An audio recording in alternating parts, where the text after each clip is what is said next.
We need more people to be talking about what it's actually like to be a neurodivergent person. Because yes, the DSM exists and academic research exists and clinical research exists, and all of that is super important, and I am not trying to discount it. However, it can't do the work alone. The work of identifying neurodivergent people, the work of accommodating neurodivergent people, and the work of making our world more neurodiversity affirming. Yeah, academic and clinical research can help with that, and diagnostic materials can help with that. But what we need so much more of is the lived experience of actual neurodivergent people talking about what it's like to be them. If you're new around here, hello, my name is Megan. I'm 30 years old. I am autistic, ADHD, and have a sprinkling of other neurodiversities.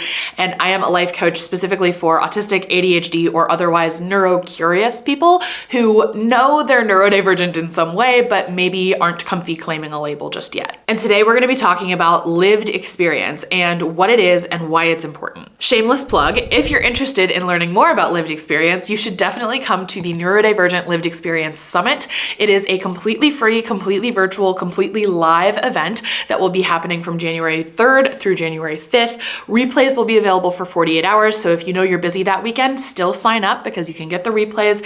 And if you'd like I said, the event is completely free, but if you want, you can purchase the goodie bag for just $27, and that'll get you long-term access to the replays, plus a bunch of goodies that our speakers have donated. What is the Neurodivergent Lived Experience Summit? It's basically a big online party for neurodivergent people to share what it's like to be them. And there are over 15 neurodivergencies represented, from autism and ADHD to OCD, bipolar, plurality, and so much more. There's over 20 speakers representing all kinds of people from all walks of life, and I am so proud of this event. It's the third time I've put it on. Every time we do it, it's such a good time, and I would really love if you came. Now, small caveat, it is hosted inside of a Facebook group. So if you don't or can't use Facebook for whatever reason, just know that the replays will be made available on a non-Facebook page for you so that you can still watch the event even if you can't participate in the more social aspect. I understand most people hate Facebook, and I get that, but I have tried hosting events outside of Facebook, and the thing about Facebook is we all hate it, but we all know how to use it.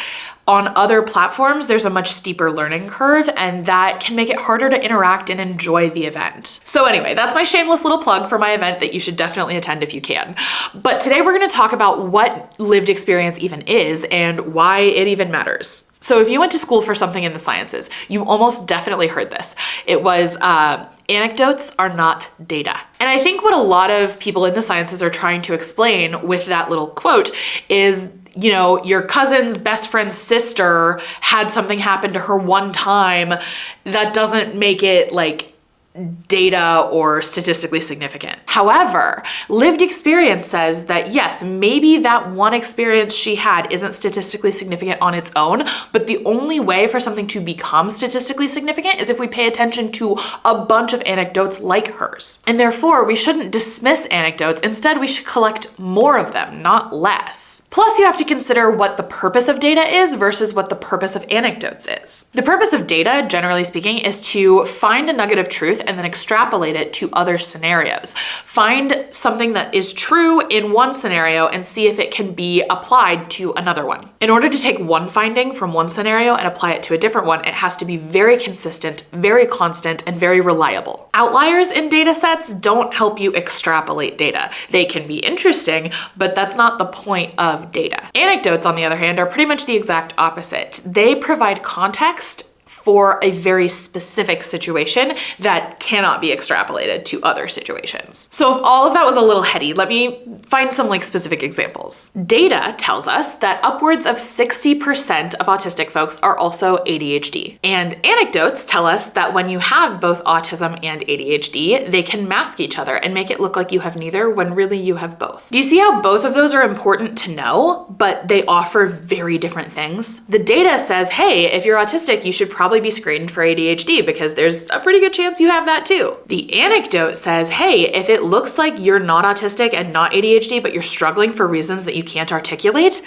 you might actually have both. Generally speaking, lived experience is anecdotal, and it can be compiled into data, but taken on its own, it's an anecdote. And I think that's a big part of why it's been ignored for so long, because science doesn't typically value anecdotal evidence unless it's a very specific type of research, the name of which I'm forgetting. Let me look it up, hold on. Okay, it took me a minute to find it, but it's called qualitative research. Most research is considered quantitative, where you're breaking down numbers, but qualitative research tends to be much more focused on anecdotes, stories, and qualities rather than quantities. I think one of the biggest arguments for the need for qualitative research and anecdotal evidence and things like that is the boom of autism, ADHD, and other neurodivergent diagnoses amongst adults, thanks to things like TikTok and Instagram. Now, I'm the first person to tell you that Instagram and TikTok are not therapy. They can't diagnose you with shit. However, they can provide anecdotal evidence and lived experience that you're not going to receive by reading the DSM or sometimes even talking to a psychologist. Because you can read about what an autistic meltdown feels like all day long, but when you see someone having an autistic meltdown on TikTok, that is going to convey that information in a much more approachable way, in a way that viscerally makes sense to your body. And this kind of embodied knowledge is something that I think our current scientific structures are really missing out on, and I think it's integral to our experience as humans. Not everything can be broken down to a number, or it can be broken down to a number, but it first must be considered in the body, because your body will recognize itself in others' embodiment of your experience. Now, this is me generalizing a bit, because many autistic people do struggle with empathy, and therefore their body may not recognize their own experience when it exists in somebody else. So that's very possible. But for a lot of people, though not all of us, we recognize ourselves in others, and anecdotal evidence and lived experience can play a really vital role in learning to understand what's going on with us. So for example, using my life, I knew for a long time that a hallmark of autism was having trouble with eye contact. I also knew for a long time that I had trouble with eye contact. However, I never put it together that I might be autistic. Why is that? Because the description of autistic struggles with eye contact was so cold, so clinical, so far removed from what it actually felt like to me, I didn't see my experience in that. However, one random day in 2020 when I was scrolling through Twitter and I saw somebody describe what it felt like for them as an autistic person to make eye contact, that was the first moment that I was like, am I autistic? And I immediately dismissed it because I was like, no, one anecdote does not evidence make, right? And so I was like, nah, no. But that was the first clue, and it came from lived experience. And on top of anecdotes generally being more relatable and easier for lay people to understand, we also need to address the fact that many groups of people have been either unintentionally or intentionally left out of all of that cold clinical research. And it's awful hard to see yourself represented in something where you're not represented. Generally speaking, research around autism and ADHD is severely lacking when it comes to women, adults, people of the global majority, multiply disabled people, and so much more. And I don't think that people who belong in those categories are supposed to just sit around and wait for the research to catch up. I think we're supposed to share our lived experience, to learn from each other. If you'd like to hear the lived experience of over 20 neurodivergent people representing over 15 types of neurodivergence, just go to the link in the description to sign up for the Neurodivergent Lived Experience Summit 2025. Thank you so much for watching, and I'll see you all next time.